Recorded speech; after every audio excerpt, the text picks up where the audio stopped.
Kali ini si Bray akan membahas alur cerita film berjudul Mosul.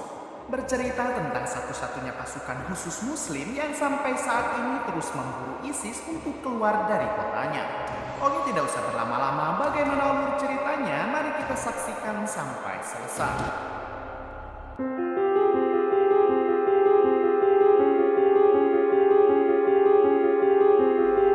Awal film kita akan dibawa ke negara Irak, tepatnya di kota Mosul. Terlihat banyak bangunan yang sudah hancur lebur akibat perang antara ISIS dengan tentara pemerintah.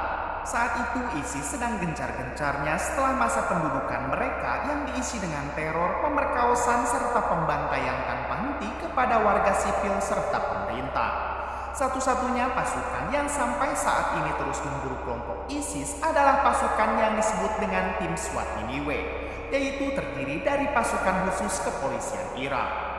Diberitahu kalau tim SWAT ini juga adalah satu-satunya musuh ISIS yang apabila tertangkap oleh kelompok ISIS maka tidak ada pengampunan sedikit pun. Mereka akan langsung menggorok anggota tim SWAT tanpa penawaran bertobat atau diajak bergabung dengan ISIS.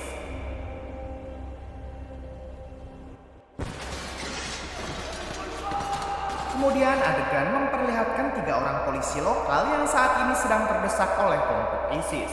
Hal itu disebabkan karena ketiga polisi tersebut baru saja menawan 2 orang anggota ISIS.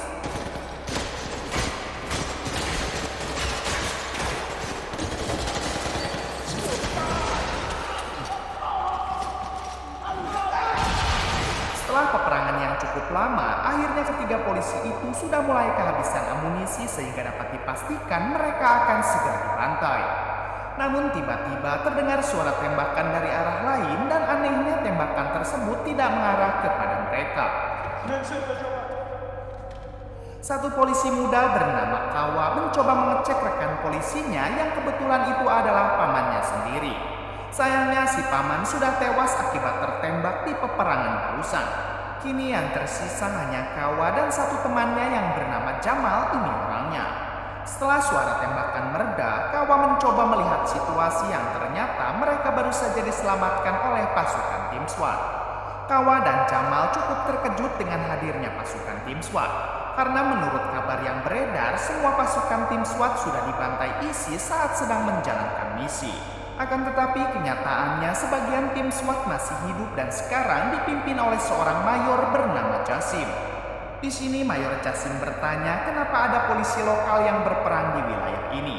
Jamal menjawab kalau mereka baru saja menangkap 2 anggota ISIS yang ketahuan telah menjual barang haram. Namun saat 2 orang itu akan dibawa, mereka langsung diserang ISIS.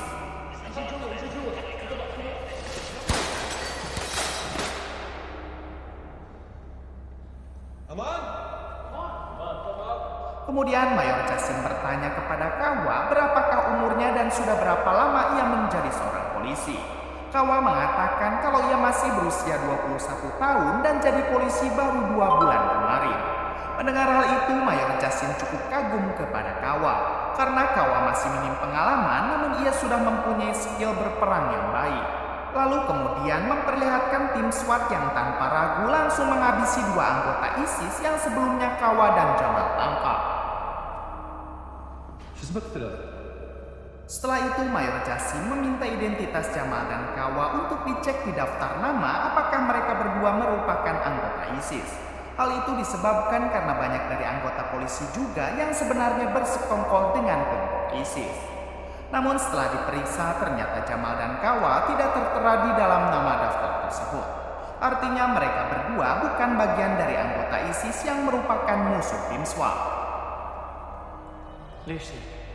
Mayor Jasim lalu bertanya apakah anggota keluarga dari Kawa dan Jamal pernah ada yang dihabisi oleh ISIS. Jamal menjawab tidak ada. Sementara Kawa mengatakan kalau pamannya baru saja dihabisi oleh kelompok ISIS. Mendengar hal itu, Mayor Jasim langsung memberikan sebuah topi SWAT sebagai bentuk ajakan untuk Kawa bergabung bersama pasukan tim SWAT. Sementara pertanyaan tadi ditanyakan agar Kawa mempunyai alasan untuk mau membantai kelompok ISIS. Setelah ngahulang tarik, akhirnya Kawa mau menerima tawaran tersebut, namun ia tidak mau jika jasad pamannya dibiarkan begitu saja. Pada akhirnya Mayor Jasim memerintahkan Jamal untuk mengantarkan jasad si paman ke keluarganya. Sementara Kawa diberikan seragam karena sekarang ia bagian dari kelompok tim SWAT. معك سلاح كفر حرك يلا امشي. Setelah Jamal pergi, Kawa dan pasukan tim SWAT mulai menyusuri setiap rumah untuk memburu ISIS. Di suatu kesempatan, Kawa sempat bertanya kepada anggota tim SWAT yang bernama Walid mengenai apa misi mereka sebenarnya. Walid tidak menjawab dan hanya mengatakan kalau Kawa tinggal ikuti saja arahan mereka. Kemudian tim SWAT masuk ke sebuah rumah kosong dan di sini mereka memutuskan untuk istirahat sebentar. Sebagian anggota ada yang bersantai sambil rebahan dan sebagiannya lagi ada yang menonton TV. Sementara itu, Kawa dan satu anggota memilih bersantai sambil mendengarkan lagu Keong Racun.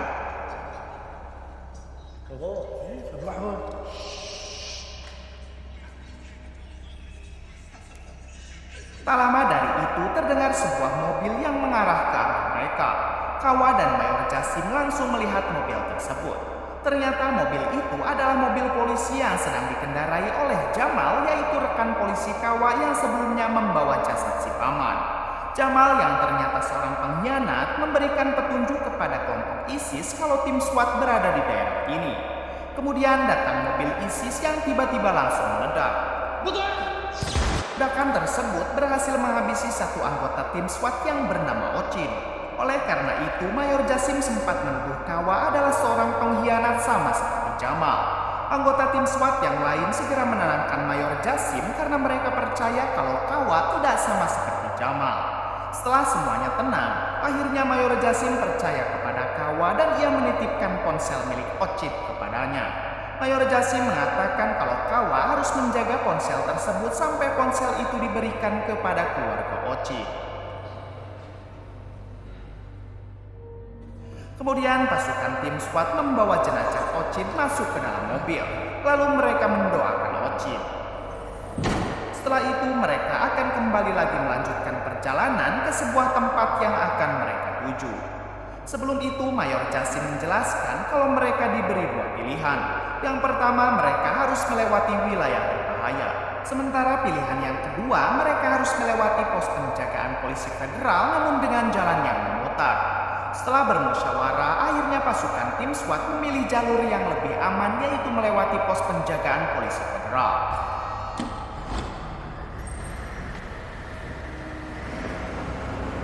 Di tengah perjalanan, pasukan tim SWAT mendadak berhenti setelah Mayor Jasim melihat dua bocil kakak beradik yang sedang membawa jenazah ayahnya.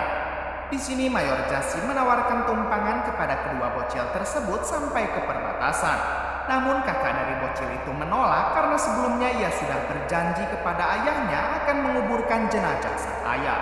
Akan tetapi kakak dari bocil itu menyuruh adiknya untuk ikut saja bersama pasukan SWAT. Pada akhirnya sang adik ikut bersama pasukan SWAT sementara kakaknya tetap akan bersama dengan jenazah ayahnya. Singkat cerita, pasukan tim SWAT bersama bocil tadi akhirnya sampai di perbatasan yang dijaga oleh para polisi federal. Di sini Mayor Jasim langsung memberikan sekepok uang kepada polisi federal tersebut. Hal itu membuat Kawa keheranan kenapa tim SWAT harus membayar uang kepada polisi di sana.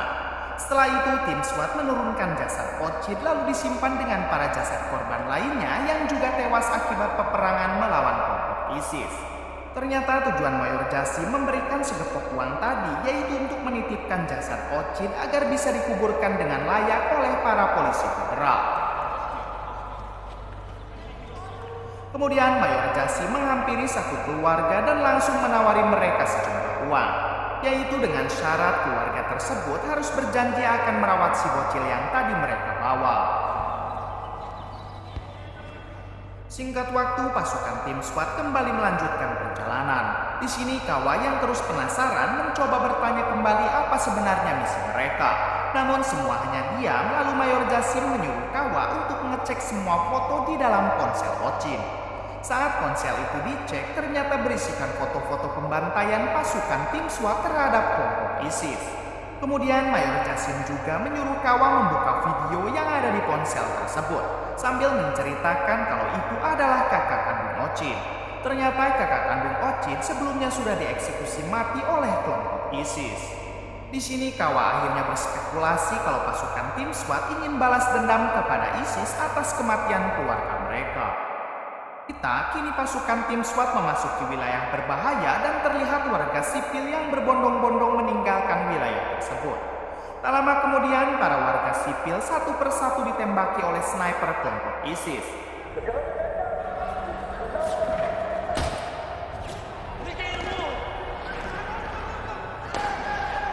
Menyadari akan hal itu, pasukan tim SWAT segera membalas tembakan tersebut.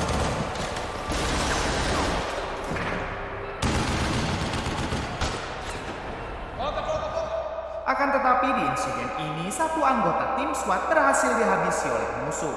Setelah mengetahui posisi sniper ISIS, Mayor Jasim menyuruh anak buahnya terus menembak. Sementara Mayor Jasim dan sebagian anggota akan mengepung ke lokasi si sniper ISIS.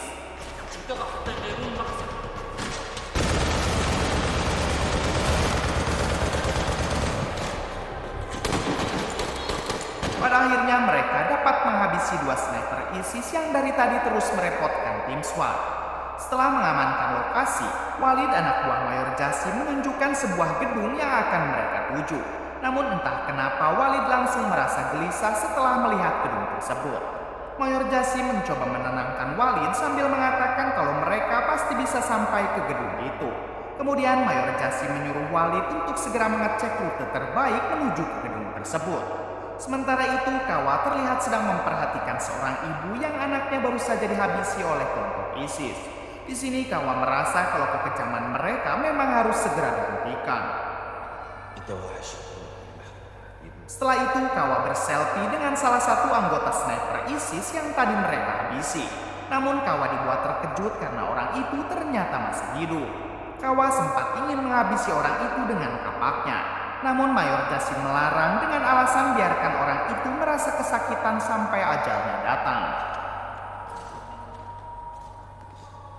Tak lama kemudian suara azan berkumandang. Mayor Jasim langsung menyuruh sebagian berjaga serta sebagiannya lagi menjalankan kewajiban mereka, yaitu sholat fardu.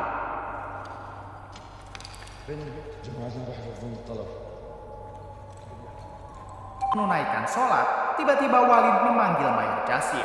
Ternyata Walid baru saja menemukan titik lokasi dari pusat komando ISIS. Di sini Walid mengatakan kalau ia punya kenalan dari kelompok Amerika yang siap membantu mereka. Walid hanya tinggal memberikan titik lokasi komando ISIS dan Amerika dengan senjata canggihnya akan mengebom tempat tersebut. Namun setelah Mayor Jasim memperkirakan kerusakan yang akan ditimbulkan dari ledakan bom itu, ia akhirnya memutuskan untuk tidak meminta bantuan kepada Amerika dan memilih bergerak sendiri. Ketika mereka masih sedang melakukan sholat secara bergantian, tiba-tiba datang drone musuh yang langsung menembakkan artileri hingga menghancurkan salah satu kendaraan tim SWAT yang ada di bawah gedung. Bersamaan dengan itu datang lagi drone melintasi mereka, namun kali ini ada sekelompok orang yang menembak drone tersebut hingga terjatuh. Ternyata yang menembak drone itu adalah kelompok militan Iran. Di sini Mayor Jasim mencoba menawarkan barter senjata dengan kelompok militan Iran, mengingat persenjataan mereka sudah dihancurkan oleh drone yang tadi mengenai salah satu mobil tim SWAT. Namun sayangnya amunisi militan Iran masih lengkap dan militan Iran mengatakan jika ingin barter saja dengan sebuah rokok. Beruntung pasukan tim SWAT masih memiliki persediaan rokok. Pada akhirnya tim SWAT membawakan rokok dari rokok surya, jarum coklat maupun plasmil yang akan ditukar dengan persenjataan.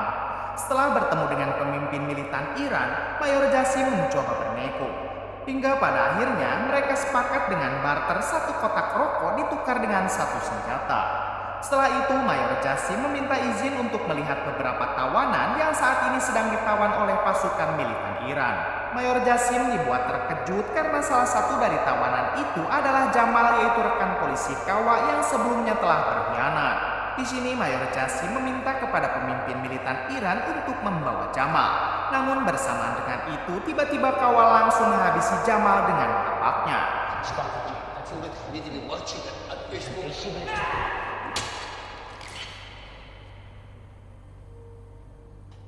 Ternyata Kawa sekarang sudah sangat geram dengan kelompok ISIS termasuk Jamal. Singkat cerita, mereka kembali melanjutkan perjalanan menuju sebuah gedung yang sebelumnya mereka sudah rencanakan. Di sini Mayor Jasim sedikit menjelaskan kepada Kawa kalau sebenarnya pemerintah sudah membubarkan pasukan tim SWAT, sehingga mereka tidak akan ada yang menyuplai senjata ataupun ikut memberi bantuan. Di tengah perjalanan, tiba-tiba pasukan tim SWAT dikepung oleh kelompok ISIS hingga terjadilah peperangan.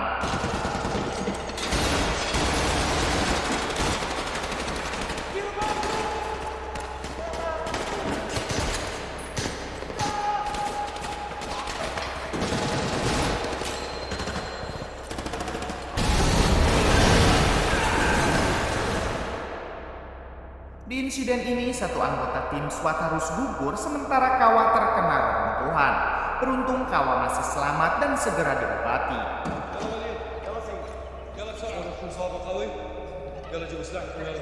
Setelah pasukan tim SWAT berhasil menghabisi kelompok ISIS yang ada di sana, mereka pun memutuskan untuk berjalan kaki sambil menyisir tempat tersebut.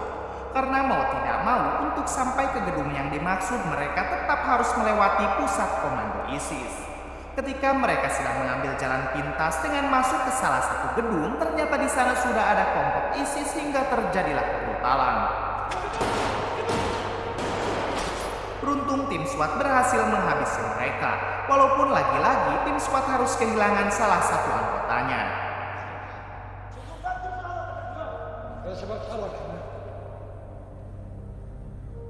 Saat mereka kembali menyusuri tempat itu, Walid mengatakan kalau di balik gedung inilah titik lokasi dari pusat komando ISIS. Setelah mereka di atas gedung, Mayor Jasim membagi anggotanya ke tempat-tempat yang ia tentukan untuk mengepung titik pusat komando ISIS. Namun saat Walid memulai serangan dengan meluncurkan RPG-nya, ternyata RPG itu gagal meledak, sehingga mereka terpaksa harus berhadapan langsung dengan kelompok ISIS.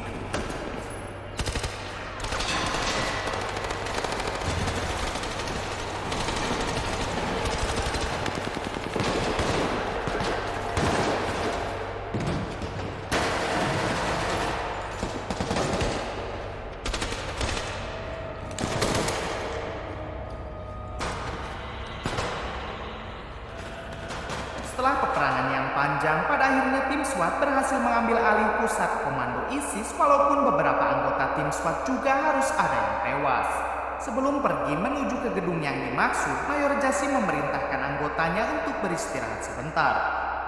Di sini Mayor Jasim tak sengaja menemukan beberapa majalah tidak senonoh di atas meja. Mayor Jasim yang merasa risih langsung mengemasi majalah itu lalu dimasukkan ke dalam keranjang.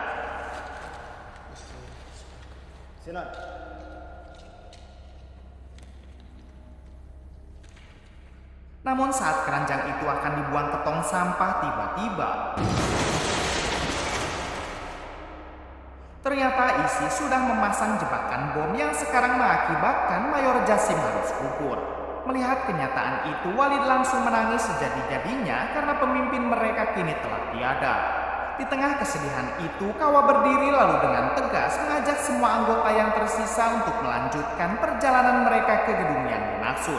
Walaupun Kawa sendiri tidak tahu apa sebenarnya tujuan mereka pergi ke gedung tersebut. Setelah itu, 6 pasukan tim SWAT yang tersisa nekat melanjutkan perjalanan mereka. Hingga pada akhirnya, tim SWAT sampai di gedung yang selama ini mereka tuju. Saat akan memasuki salah satu ruangan dari gedung itu, Walid ternyata sudah mempunyai kunci pintu dari ruangan tersebut. Walid terlihat gemetar saat akan membuka kuncinya. Setelah menghabisi satu ISIS, kita diberitahu kalau tempat ini adalah rumah Walid. Terlihat Walid yang langsung memeluk anak dan istrinya karena selama ini mereka disandra ISIS.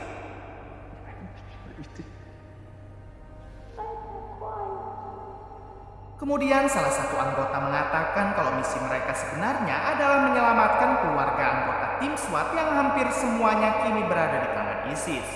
Sementara alasan Mayor Jasim mengajak Kawa karena Mayor Jasim tahu orang tua Kawa juga dalam keadaan disandra ISIS. Setelah itu mereka akan terus bertempur dengan ISIS demi menyelamatkan keluarga anggota tim SWAT yang lain termasuk keluarga Kawa. راح نسوي هذا الشيء كله في المربع. Pemilik sketsa baru. Kemudian film pertama.